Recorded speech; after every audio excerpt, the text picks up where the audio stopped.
Welcome to Dreamy Tales English. I'm David. Tonight, we have a special story for you. It's called The Dragon Boat of Miluo. Miluo is a small city in Hunan Province, known for one thing above all others, the Dragon Boat Festival. Every year, on the 5th day of the 5th lunar month, the rivers of Miluo fill with dragon boats, long, narrow vessels painted in bright colors, with carved dragon heads at the prow and drummers beating a rhythm that echoes across the water. The festival commemorates the death of Chu Yuan, a poet and minister from the Warring States period who drowned himself in the Miluo River over 2,000 years ago. Local fishermen raced out in their boats to save him, beating drums and splashing the water with their paddles to scare away the fish. When they could not find him, they threw rice dumplings into the river to feed his spirit. Today, the dragon boat race is the heart of the festival. Teams of 20 paddlers, a drummer, and a steersman race their boats across the river, their paddles moving in perfect synchronization, their bodies working as one. The races are fierce, joyful, and deeply emotional, a celebration of community, heritage, and the indomitable human spirit. Liang was 34 years old when he returned to Miluo to race. He had grown up in the city, watching the dragon boat races from the riverbank every year. His father had been a paddler, and his grandfather before him.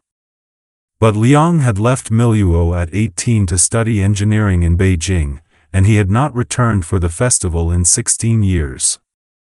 His career had taken him to Shanghai, to Singapore, to Dubai. He had traveled the world, built skyscrapers, and earned a fortune.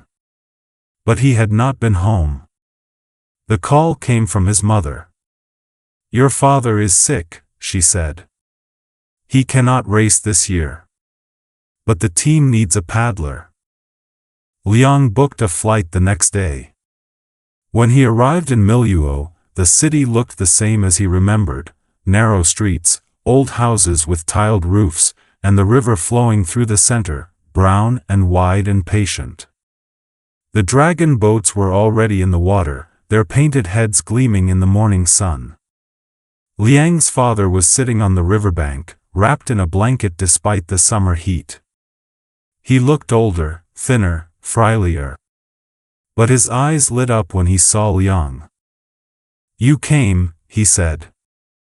"I came," Liang replied. The team welcomed Liang cautiously. He was a stranger now, a city man who had forgotten the rhythm of the river. But he was also the son of their former captain, and they respected that. The first practice was humbling. Liang's muscles remembered the motions, but his timing was off. He pulled too hard, too fast, breaking the rhythm of the boat. The drummer, a young woman named May, shouted at him to slow down, to listen, to feel the paddle rather than fight it. "You are trying to win by force," she said.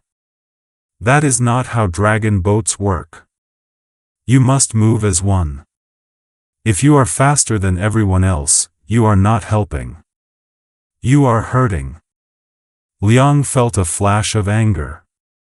He had spent 16 years building a career by being faster, stronger, and more ambitious than everyone else. He did not know how to slow down. But he tried. Over the next 2 weeks, Liang practiced with the team every morning and evening. He learned to match his stroke to the drummer's beat, to pull in unison with the paddlers in front and behind him, to trust the steersman to guide the boat. He learned that dragon boat racing was not about individual strength. It was about collective harmony. One person out of sync could ruin the entire race. Slowly, he began to feel it. The boat stopped being a collection of individuals and became a single living thing: 20 paddlers, one drummer, one steersman, moving as one body, breathing as one breath. The dragon head at the prow seemed to come alive, cutting through the water with purpose and pride. On the day of the festival, the riverbanks were packed with people. Families spread blankets on the grass. Children waved flags.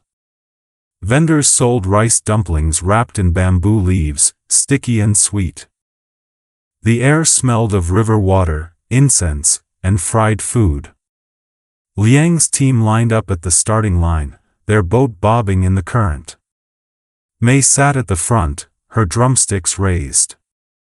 The steersman stood at the back, his oar ready.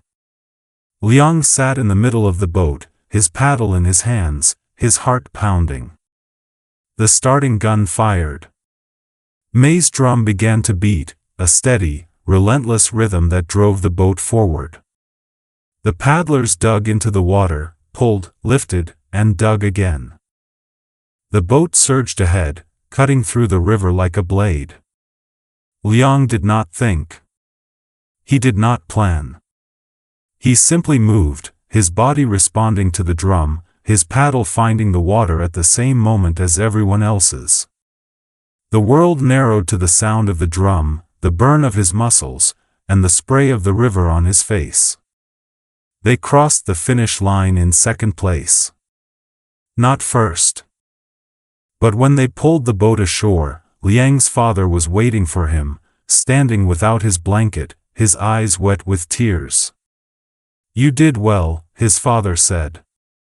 "We did well," Liang corrected. His father smiled. "Yes. We did."